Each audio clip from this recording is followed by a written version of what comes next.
Ladies and gentlemen, boys and girls, welcome back to the podcast and the YouTube channel. Sal Vetri here, and today we have a 3-game LCK, the South Korean League slate. There's no LPL tonight, China. They're actually taking a day of observation on April 4th in terms of what's happening and what had happened and is continuing to happen with the coronavirus over in China. So out of respect for what's going on there, they're just taking the day to observe that. Not going to have any esports in China, no LPL. So we get a 3-game slate, right? We get half the size of the slate as we normally have these 6-game slates for Saturday, April 4th. It's going to start at 2 a.m. with the South Korean League, the LCK, which is normally can be and is known to be, based on the pricing you're seeing in DFS, a slower pace and also a lower scoring overall type of a league. And it also has been showing just more competition in terms of the LPL, a lot of blowouts, a lot of huge favorites. And you're going to see on this slate, there's a lot of closer favorites, smaller dogs, smaller size favorites per slate. So should be one where there's going to be some active dogs. If you're brand new here, welcome. My name's Sal Vetri. Break this down position by position for the League of Legends. I do have a PATRON where I have projections, where I have rankings for this. I have interest pools and these sheets available there. I have the exact same thing for CSGO, Counter-Strike Global Offensive. What I have there is just rankings, projections, data sheets as well, interests, and Rocket League as well. So all these sports stuff is going on, the NBA and NFL Sims. I have projections for those as well. So you can check all that out if you want to support me over there on Patreon. You can just hit me with the follow here as well. I'd greatly appreciate that. Approaching 20,000 subscribers, less than 100 away. And also on Twitter at SalVetriDFS.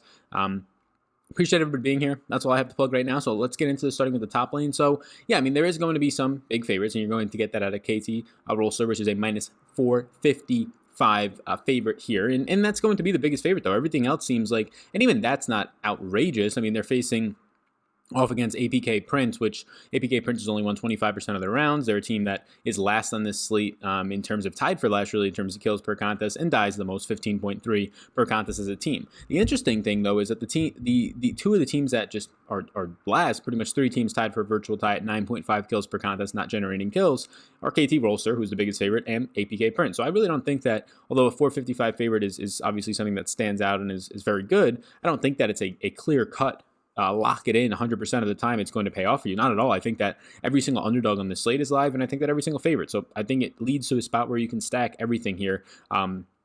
Looking up top, the most expensive top laners are only 6,400 most expensive. We've been seeing guys in the 7K range, and you're going to get that. So I imagine that Summit's probably going to be starting for Sandbox Gaming. I started 20 contests so far. I mean, out of all the starters, leads the slate in damage at 6,200. You're getting a 26.9% damage rate. That's fine, but a slight favorite at minus 116. You're really not going to get overly a ton of kills there. We'll see if Lonely ends up getting a start. Lonely's been much more productive in terms of assists, kills, damage percentage, all of that. If Lonely was to start for SB Gaming, I would actually feel fine paying that $6,400 price tag. Probably comes down to who you're looking at here in terms of favorites to win. Rascal at 6,200 to me seems like the best play if you're looking at trying to combine a decent sized favorite at minus 263 in your stacks with a player who just picks up in a lot of different areas. Dies the least in the slate 1.4 times per contest. Most consistent in terms of has started every single game at top laner 28, so you don't have to worry about that with the season coming to an end here. Leads in creep score. You're getting a lot of assists, the most out of all the starters, as we presume if Summit was to start. So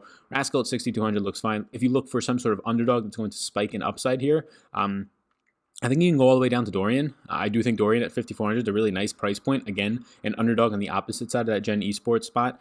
And I'll preface this with everybody is in play, but to break down a little bit further into that, Dorian for Dragon X is going to come up with a very good assist numbers. You're going to see a lot of points in victories in terms of in victories.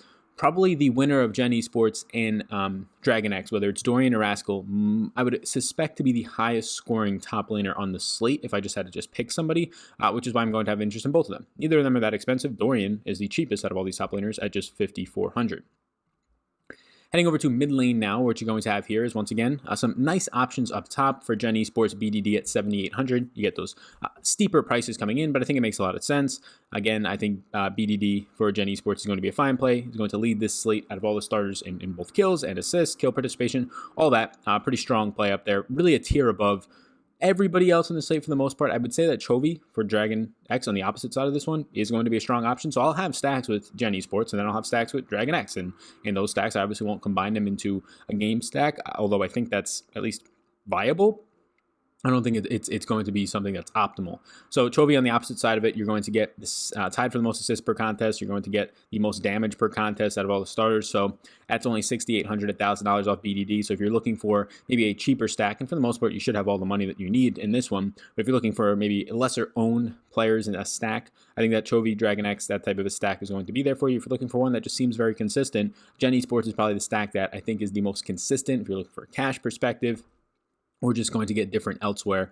That's probably where I would end up going. Eliminate the FaceTime that just came on the screen.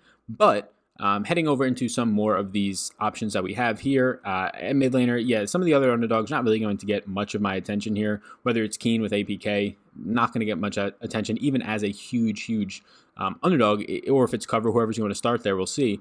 Even as a huge underdog, like with the upside of not having a lot of ownership there, these players, even in victories, aren't getting that much. They're not winning all that much either, 20% of the time or so. So for me, up top with BDD, I do think Chovy on the opposite side of that. If you want to look towards somebody else, yes, you can still go to Dove from Sandbox. Kuro would probably be my third option there. These supports, all these supports are very cheap. The most expensive is $5,600 Toussaint. Toussaint's probably not somebody that I want to get to all that much. Again, a huge favorite, so that's good to see. But not a player who even scores a ton of points, even in victories. So yeah, $5,600. If you have the money, you can go ahead and get there. Life was actually just subbed out yesterday in last night's contest for Gen Esports for Kellen. So we'll have to keep an eye on what happens there. I'll probably project it unless we get the lineups early, which we're probably not for LCK. People are asking me where to see them. There's a person named Kenzie. I think it's 131 on Twitter. The number might be wrong, but follow there. But you have to, usually if you're on the East Coast, be waiting until like 1 o'clock in the morning to get those lineups if they even come out. But Kellen did start the last game for Gen Esports. I don't really have much interest in Kellen at 5,200. I would have a lot more interest if Life rejoined the rotation in the lineup at 5,400. So Life at 5,400 looks really good for Gen Esports if indeed Life was to even start here. And as we've seen the trend going on right now, I do think that Kira is a very strong option at 4,800 as a support player. Even in a loss, I think that Kira in a 5-game series, or even in Kira in a 3-game series would look pretty good there. I started 29 contests. You don't really have to worry about anybody else starting in Kira's place. Dragon X, again, looking like a strong option. Other options, Gorilla for Sandbox Gaming at $5,000. You're going to get above average assists, above average kills per contest. Just make sure that Gorilla is starting over Joker. They have flip-flopped throughout the season.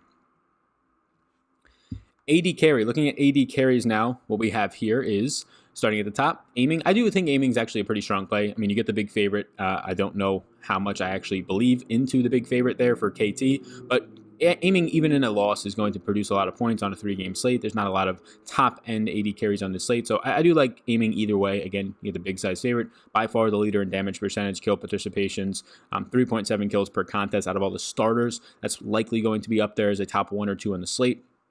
That looks fine. If you want to scroll down a little bit, you can get to Ruler for Gen Esports. Ruler's going to be fine as well. Leads the slate right now in creep score per minute. Pretty much a virtual tie and kills at 3.9 per contest, so that looks good. But all the way at the bottom, $6,800 for an 80 carry. And I do think that Dragon X is going to be chalky as a plus 193 underdog, or at least they should be.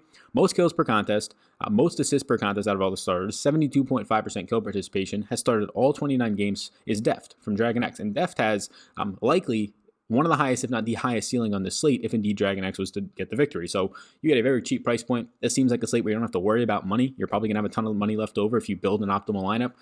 So Deft at the bottom, Ruler at 7,600, aiming at the top at 8,200. I think they're all fine. Keep an eye on who starts for Sandbox Gaming. Route has started 10 contests, Leo 15 over the last 25 contests this year. Both of them have been fine. I'd have more interest in Route at 7,800 though, if there was a start there. Finishing up for the positional players with the junglers here. Junglers, not a lot really stand out for me. You'll see between Punch and On Fleek who's going to start for Sandbox. It's gone back and forth. I imagine it's going to be On Fleek starting as of late. 22 of 26 starts this year. Even that doesn't look that great, but 6,800 is an okay price point. It's probably going to come down to Clyde for me at 6,800 for Gen Esports. Siosik is going to be interesting as well at 6,200. You're getting a player who leads the slate in kills. So that looks good. If you had a surprise start out of Punch for Sandbox Gaming, I'd actually have interest there. Somebody who only in 4 starts, though, has had a ton of upside in terms of 9.8 assists per contest, 2.5 kills per contest. The players at the top for KT, it's probably going to be Bon O starting over Malring. We've seen that most of the year. Okay, I mean, you're getting a good amount of assists, really no kills, but you're paying 7,200. That's a pretty steep price point You probably don't have to worry about money that much. So if you want to one-off it, 3, 4-man stack, 2-man stack even, you're probably not strapped for cash. But if you build a lineup that is, I wouldn't be prioritizing Bono in that type of a lineup if it's taking up a lot of your salary clip. Bono, 455 favorite. You're going to get a decent amount of points there. I do think the other spots to really look for points, probably Clyde has the best upside and probably the best play when you factor in price at 6,800. Averaging about 67 points per contest. And on the opposite side of that, as we've been saying, the winner of Dragon X and Gen Esports, and I'm not even sure that you can't game stack this. We mentioned it earlier as being viable, maybe not optimal, because normally it's just not going to be optimal to game stack. But you're going to see a ton of points out of these. I imagine it goes to full 3 rounds. The winner is definitely going to be in a winning stack, in my opinion. Gen Esports is the favorite there. They'll probably be higher on, though. Heading into the team slot, I really do think all the teams are in play in terms of live underdogs, but like APK Prince is probably not a team that I want to put into my team spot. A Slate, both teams, I should mention, the Sandbox Gaming versus Life Esports are both minus money. It's pretty much a pick 'em, minus 116 for Sandbox Gaming. For HLE, it's a minus 115. So it's pretty much a pick 'em at that point. Not sure I want to really get to either of those teams. I don't score a ton of points in their victories. Sandbox a little bit more upside. So, I mean, KT Rolster, Gen Esports, Dragon X, those would be the 3 teams that I'll be rotating through a lot in my team slots, depending on where I go with my stacks. Sandbox Gaming, sure. I probably won't have a lot of HL Esports. Probably won't have a lot of APK Prince. Just to kind of go over it once again, KT Rolster, the biggest favorite on the slate, they only get 9.5 kills per contest, facing a team that gets only 9.5 kills per contest. The reason they're such a big favorite, though, is APK Prince is not a good team. They die 15.3 times, only a 0.62 kill-death ratio. Really have no lane or dragon control, so all that doesn't look that great. And what you also get out of them is a team that's just winning 25% of their rounds. So just a really bad team. Obviously has the upside to knock off a victory here, but so I do think all these teams are in play, but not a team that I'm probably going to roster in the team spot. Appreciate you tuning into this video. Thank you so much. Check out what I have to offer on Patreon if you would like. Also, if you watched to this point in the video, check out Monkey Knife Fight. They're linked up above their little picture, their logo. You can check them out. You get a free $5 credit with the link down below or the promo code VETRI. Not only that, but you can also try out and get, if you want to deposit and play a little bit more over there, my projections help a ton for CSGO as well as League of Legends. You can check out what they have to offer there. Some of their over-under type of props, more or less, is what they're categorized on the site over there. But link down below if you want to get a 100% deposit match up to $50. You could use the promo code VETRI or just click the link. Thank you for tuning into this one. Hit the subscribe button before you go. Hope you are all staying safe and have a great rest of your day. I'll see you in the next one. Thanks for tuning in, and I hope you enjoyed that video. Above my head, if you're not already subscribed to this channel, I do ask you if you can please hit that subscribe button. It helps me out a good amount to reach more people. You can also follow me on Twitter. That's over there. Right in the corner is my @SalVetriDFS Twitter. And then above, you'll find my Patreon link. You can click on that if you want more exclusive content for me. Or a video is going to pop up, so why don't you check that one out as well. I think it's going to be beneficial for you. Thank you so much again for tuning in, and I hope you have a fantastic rest of your day.